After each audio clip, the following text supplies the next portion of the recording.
بسم اللہ الرحمن الرحیم صلی اللہ تعالی علی حبیبہ محمد وآلہ وسلم۔ الا ان اولیاء اللہ لا خوف علیہم ولا هم یحزنون۔ سربراہ سلسلہ عظیمیہ الشیخ عظیمی بابا جی کو جن ہستیوں سے بطریق ویسیہ فیض حاصل ہوا ہے، ان میں سید علی بن عثمان حجویری المعروف حضور داتا گنج بخش رحمۃ اللہ علیہ بھی شامل ہیں۔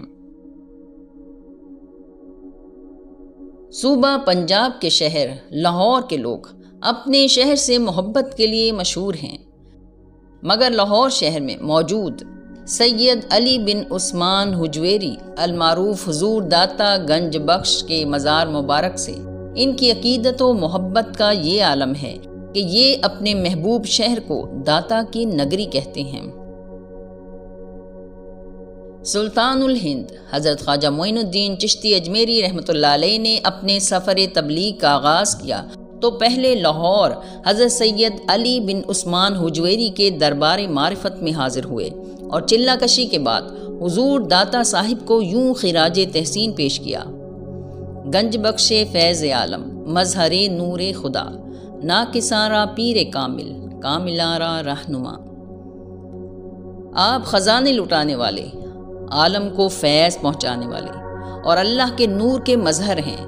حضور داتا گنج بخش ناقصوں کے لیے پیر کامل اور کاملوں کے رہنما ہیں۔ سید علی بن عثمان حجویری جب لاہور تشریف لائے تو ان دنوں والی کابل اور غزنی کی طرف سے رائے راجو کو پنجاب کا حاکم مقرر کیا گیا تھا۔ بعض روایتوں کے مطابق یہ شخص سفلی عملیات میں بھی بڑی مہارت رکھتا تھا، اسی وجہ سے پنجاب کے لوگ اسے راجو جوگی کہتے تھے۔ ایک دن سید علی حجویری اپنی درسگاہ کے دروازے پر تشریف فرما تھے کہ ایک ہندو عورت سر پر دودھ کا مٹکا اٹھائے ہوئے سامنے سے گزری۔ آپ نے اسے مخاطب کر کے فرمایا: مائی صاحبہ، اگر آپ یہ دودھ ہمارے ہاتھ فروخت کر دو گی تو اللہ تعالیٰ کے فضل سے آپ کی گائے بھینس بہت سارا دودھ دیں گی اور ان کی صحت پر بھی اچھا اثر پڑے گا۔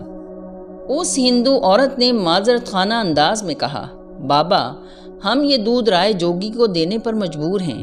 اگر ہم ایسا نہیں کرتے تو ہمارے جانوروں کے تھنوں سے دودھ کی بجائے خون نکلنے لگتا ہے۔ آپ نے فرمایا: اللہ نے چاہا تو اب ایسا نہیں ہوگا۔ ہندو عورت حضور داتا گنج بخش کی روحانی و پرنور شخصیت سے کچھ اس قدر متاثر ہوئی کہ اس نے دودھ کا مٹکا آپ کے حوالے کر دیا۔ آپ نے اس کی قیمت ادا کی، تھوڑا سا دودھ پیا اور باقی دریا میں ڈال دیا۔ شام کو اس ہندو عورت اور اس کے شوہر نے جب اپنے جانوروں کا دودھ دوہا تو حیران رہ گئے، سارے برتن دودھ سے بھر گئے۔ یہ خبر آنن فانن ارد گرد کے گھروں اور پھر قریب کے گاؤں دیہات میں بھی پھیل گئی۔ غریب اور سادہ لوگ دور دراز کے دیہات سے دودھ لے کر حضور داتا گنج بخش کی خدمت میں حاضر ہونے لگے۔ آپ ان کے لیے برکت کی دعا فرماتے اور ان کے جانوروں کے دودھ میں اضافہ ہوتا جاتا اور کوئی نقصان بھی نہ ہوتا۔ آہستہ آہستہ لوگوں نے رائے راجو کے ظلم سے نجات پائی اور اسے دودھ دینا بند کر دیا۔ آخر پنجاب کا حاکم رائے راجو ایک دن متکبرانہ انداز میں سید علی حجویری کے پاس آیا اور کہا: تم نے میرا دودھ تو بند کرا دیا، اب کوئی اور کمال دکھاؤ۔ آپ نے مسکرا کر فرمایا: میں کوئی جادوگر نہیں کہ تمہیں شعبدے دکھاؤں۔ پھر یہ سب کیا ہے؟ رائے راجو غصے سے بولا۔ سید علی حجویری نے نہایت تحمل اور نرمی سے فرمایا: میں تو اتنا حقیر و عاجز ہوں کہ اپنے ارادے سے اپنے ہاتھ کو بھی نہیں ہلا سکتا۔ یہ سب اسی کے حکم سے ہو رہا ہے جو مالک الملک ہے، عبادت کے لائق ہے، اپنی ذات میں واحد ہے۔